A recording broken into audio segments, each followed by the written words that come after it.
بعض اوقات دلیل کسی کے پاس مضبوط ہوتی ہے اور جیتنے والا کسی اور کو مانا جاتا ہے.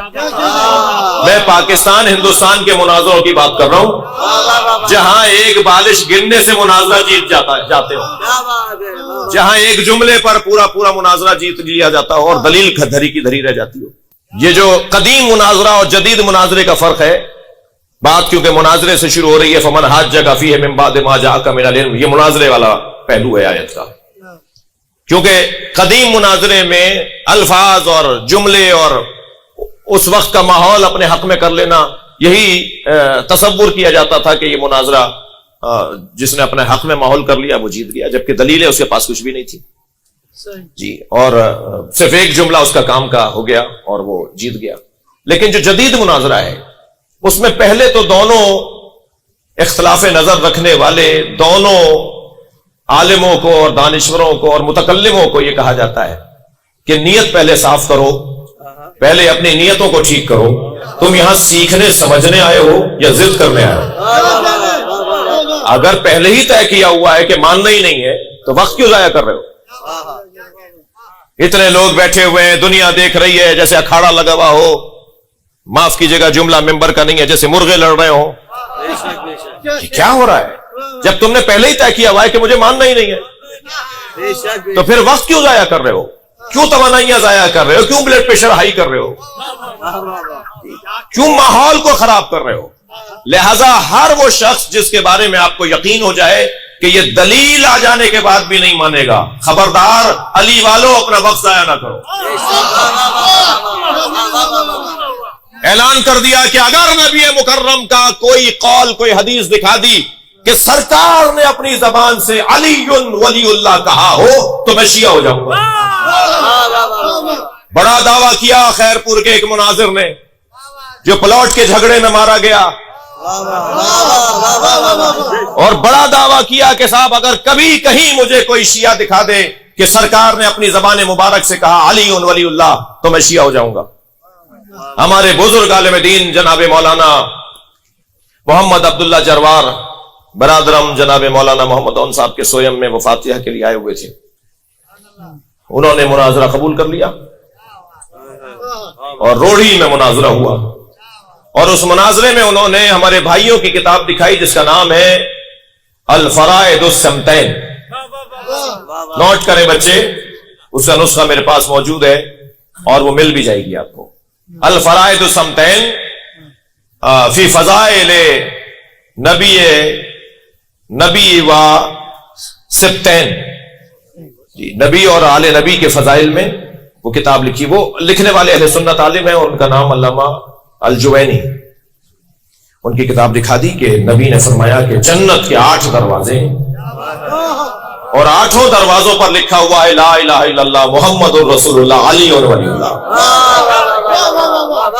اہل سنت کی کتاب کہ جب جنتی جنت میں قدم رکھے گا تو ہر دروازے پر اسے یہی تینوں کلمے لکھے ہوئے نظر آئیں گے. تو کتاب تو انہی کی تھی تو اسے الٹ پلٹ کر دیکھتا رہا، صفحہ موڑ کر دیکھتا رہا کہاں سے چھپی ہے کیا ہوا ہے. تو کہنے لگا کہ کتاب تو ہماری ہے اور دکھا بھی دیا آپ نے، لیکن اس میں لکھا ہے جب مومن جنت کے دروازے پہ جائے گا مسلمان کا کلمہ دکھاؤ. نہیں مانی بات نہیں مانی. میں وہاں نہیں تھا اور اچھا ہوا نہیں تھا، ورنہ ایک جملہ تو ضرور کہتا کہ پھر جس مسلمان کا کلمہ تم ڈھونڈ رہے ہو وہ جنت میں بھی نہیں جائے گا. سلمان پڑھے گا محمد.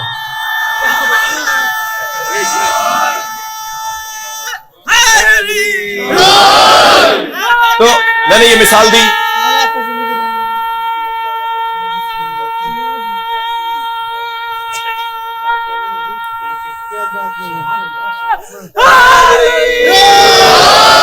میں نے یہ مثال دی کہ جہاں آپ کو یہ معلوم ہو، جہاں ہمیں یہ معلوم ہو کہ یہ شخص ماننے والا نہیں ہے، وہاں اپنا وقت ضائع نہیں کرو. اپنی توانائی ہمیں ضائع نہیں کرنی چاہیے. پہلے اس سے پوچھنا چاہیے کہ تمہاری نیت ماننے کی ہے. میں آپ کو ایک بشارت دے رہا ہوں، اس نیت کی صفائی اگر معلوم ہو گئی تو پھر کوئی مناظرہ ہی نہیں کرے گا.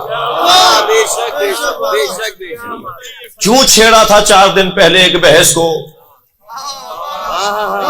اور اگر تم نے ہی چھیڑا تھا تو دوسرے دن جواب لیتے نا.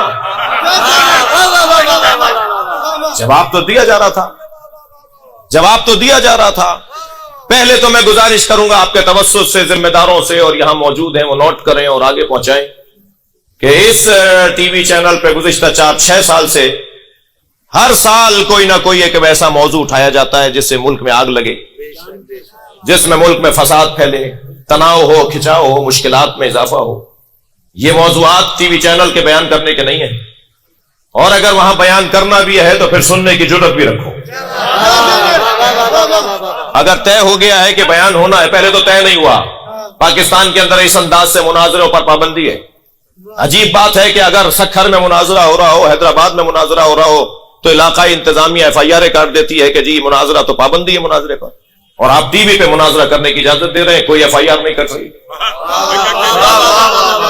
جی, اور کوئی پابندی نہیں لگ رہی اور کوئی تنبیہ نہیں ہو رہی. 3 سال پہلے ایک پیمرا کی طرف سے اس وقت کے میزبان پر ایک نوٹیفیکیشن, ایک لیٹر جاری ہوا تھا, لیکن اب اس دفعہ نہیں ہوا, پچھلی دفعہ نہیں ہوا. تو اول تو یہ بحثیں وہاں کرنے کی نہیں ہیں, اور میں گزارش کروں گا کہ ان بحثوں کو ٹی وی چینل سے رکوایا جائے. جوڑنے کی بات کرو, پہلے ہی مسلمان کم الجھے ہوئے ہیں جو تم مزید الجھانا چاہتے ہو. اتنا بڑا مجمع یہاں بیٹھا ہے, شیعوں کا اتنا بڑا مجمع بیٹھا ہے, شاید 2% نے بھی مطالعہ نہیں کیا ہوگا.